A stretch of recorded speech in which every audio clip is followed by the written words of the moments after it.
Some religious beliefs are so bizarre, they sound like a joke, until you realize millions of people actually live and die by them. We're not talking about old myths long forgotten. We're talking about real practices happening right now, defended fiercely, sometimes even violently. Why do people worship cows while children starve? Why do some drink poison in the name of faith? Why do entire communities reject medicine, convinced God will heal or kill as He chooses? Stick with me, because once you see how deep this goes, you'll never look at belief the same way again. And wait until you hear the one that involves aliens, volcanoes, and hydrogen bombs. Yes, people really follow it. Number 10. The holy cow. In many parts of India, the cow is not just respected as useful livestock, it is literally worshipped as divine. To harm a cow, or even to question its sacred status, is considered blasphemy. For some, the cow is treated as a walking god on earth. At first, that might sound harmless. After all, every culture has its symbols. But the reality is far more disturbing. Picture this: families with nothing to eat, children sleeping on the street malnourished, and just a few feet away, a cow wandering freely, untouched, protected by belief. Meat that could feed an entire family for days is left to rot, while human beings go hungry. Why? Because the cow is considered purer, holier, and more valuable than the humans starving beside it. This is the power of sacred belief. Once an idea is elevated beyond question, it can override even the most basic instinct for survival. No matter how irrational it looks from the outside, for believers it feels untouchable, eternal, unquestionable. And if you think worshipping a cow while children starve sounds extreme, wait until you hear about the followers who refused to believe their leader had even died. That's number 9. Number 9. The pastor who never died. In South Korea, there's a religious group that refuses to believe their leader ever died. His body was buried. The funeral was public. The evidence was undeniable. And yet, to his followers, death itself was rebranded as an illusion, a test of faith. They insist he didn't die at all. Instead, they claim he ascended to heaven alive, still ruling the world spiritually from above. To them, the grave didn't end his story. It confirmed it. His physical body, they say, was just a distraction. What really mattered was his heavenly presence. The psychology behind this is both fascinating and terrifying. When people invest their entire identity into a leader, the thought that he might just be an ordinary man, mortal, flawed, human, is too unbearable. So belief reshapes reality. Doubt becomes forbidden, and denial becomes devotion. Even today, long after his death, followers still gather. They still preach his return. They still cling to the hope that their leader cannot truly be gone. But if denying death sounds strange, what about an entire religion built around aliens, volcanoes, and hydrogen bombs? Believe it or not, that's number 8. Number 8. The alien overlord. Some absurd beliefs sound like pure science fiction, except people actually live by them. Take Scientology. According to its teachings, the biggest problem humanity faces isn't poverty, disease, or even war. It's alien spirits stuck to our bodies. The story goes like this. 75 million years ago, an intergalactic overlord named Zenu sent billions of people to Earth. He stacked them around volcanoes and blew them up with hydrogen bombs. Their souls, called thetans, now cling to us, causing depression, anxiety, and confusion. The solution? Pay thousands, sometimes hundreds of thousands, of dollars for courses and counseling sessions to clear yourself of these alien spirits. It sounds absurd. It sounds impossible. And yet, Scientology has multi-million-dollar headquarters, massive buildings around the world, and celebrity endorsements that keep the story alive. Why would anyone buy into this? Because once suffering is given a supernatural cause, people will do anything for relief, even if it means handing over everything they own. But you don't need aliens or volcanoes to find beliefs that defy reason. Some people believe dinosaurs lived with humans on Noah's Ark, and they teach it to children as science. That's number 7. Number 7. Dinosaurs on Noah's Ark. Imagine walking into a classroom where the science textbooks claim the Earth is only 6,000 years old. Where dinosaurs didn't go extinct millions of years before humans appeared, They supposedly lived alongside us, even fitting 2 by 2 on Noah's Ark. This isn't a fringe conspiracy whispered in dark corners of the internet. Entire schools in some countries base their curriculum on it. Children grow up being taught that fossils are a test of faith, that radioactive dating is a lie, and that every shred of modern astronomy is wrong. They're told that a wooden boat somehow carried millions of species, surviving a worldwide flood that left no trace in geology. To outsiders, it's almost unbelievable. But for believers, it's not about logic, it's about trust. Questioning the story doesn't just threaten the myth, it threatens the entire framework of morality, identity, and salvation that depends on it. And so, entire generations are raised believing the impossible, convinced that faith means denying evidence. But while some beliefs deny science in classrooms, others test faith in far deadlier ways, with venomous snakes and cups of poison. That's number 6. Number 6. Drinking poison for God. In certain churches in rural America, worship doesn't just mean singing hymns or reading scripture. It means picking up live rattlesnakes, handling them in front of the congregation, and even drinking poison, all to prove the strength of your faith. The belief comes from a literal interpretation of a Bible verse, claiming true believers will handle serpents and drink deadly things without harm. The logic is chillingly simple.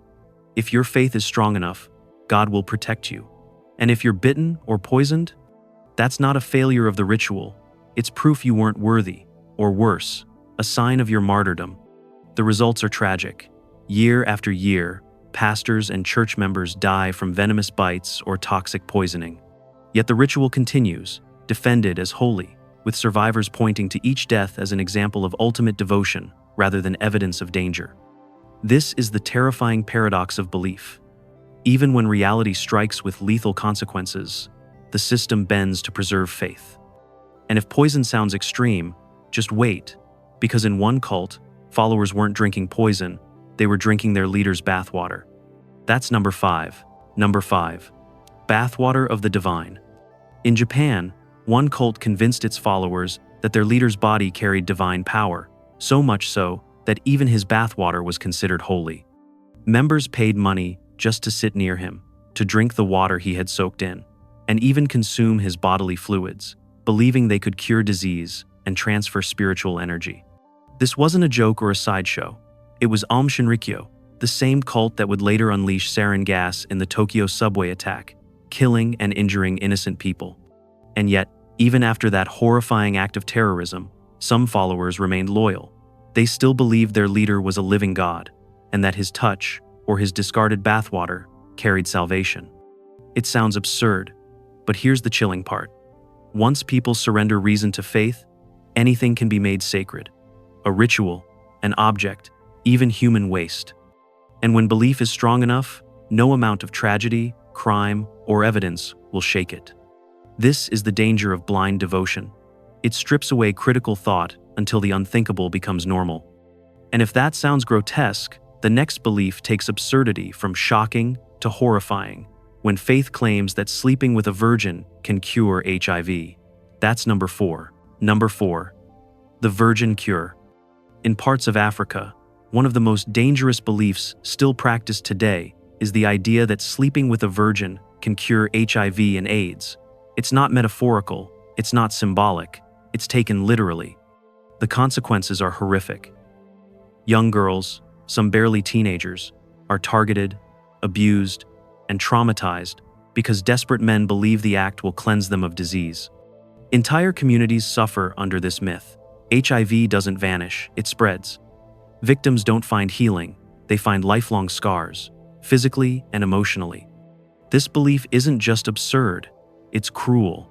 It reveals how superstition can turn into systemic abuse, all while being justified in the name of faith and healing. And the most tragic part is this: those who are harmed the most, children and women, are often the ones least able to fight back. Here, the absurdity stops being strange or amusing. It becomes a nightmare, showing the darkest side of belief when it overrides science, compassion, and even basic human decency. But not all absurd beliefs are violent. Some are simply surreal, like a church that swapped holy bread and wine for hamburgers and Coca-Cola. That's number 3. Number 3. Burgers and Coke as holy sacraments. Communion, in most traditions, means bread and wine, symbols of something sacred. But in Brazil, there's a church that took this ritual and transformed it into something bizarre: hamburgers and Coca-Cola. Their reasoning? Modern fast food is a gift from God, so why not sanctify it? Instead of wafers and chalices, they pass around soda bottles and burger wrappers. And the strangest part is, it's not satire. They genuinely believe this is holy.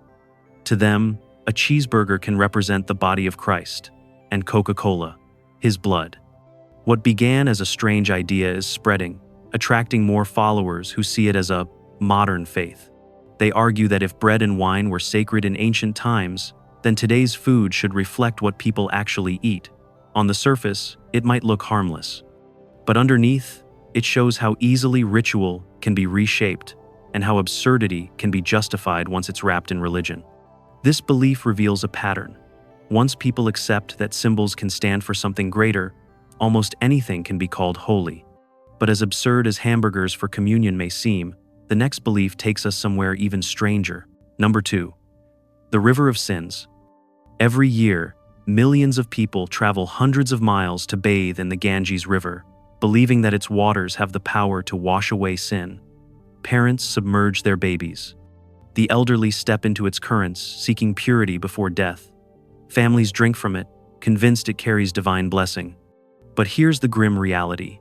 The Ganges is one of the most polluted rivers on Earth. It's filled with sewage, chemicals, toxins, and even floating corpses from funeral rites.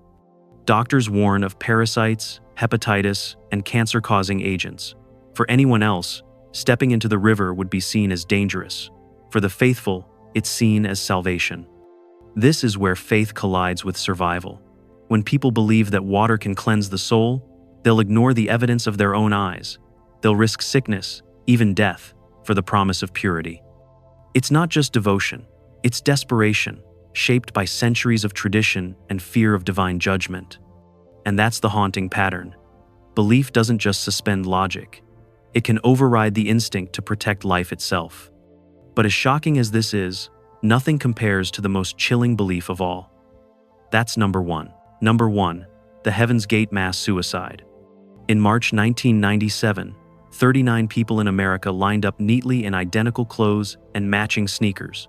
They calmly drank poison, lay down in their bunks, and waited to die. Why? Because they were convinced death wasn't the end. To them, it was a doorway. Their leader had told them a spaceship was hiding behind the Hale-Bopp comet, waiting to take them to a higher existence.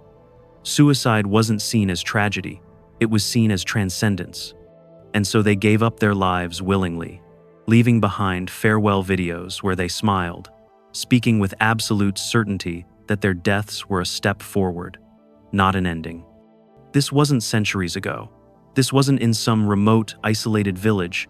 It happened in modern America just a few decades ago, among people with families, jobs, and education.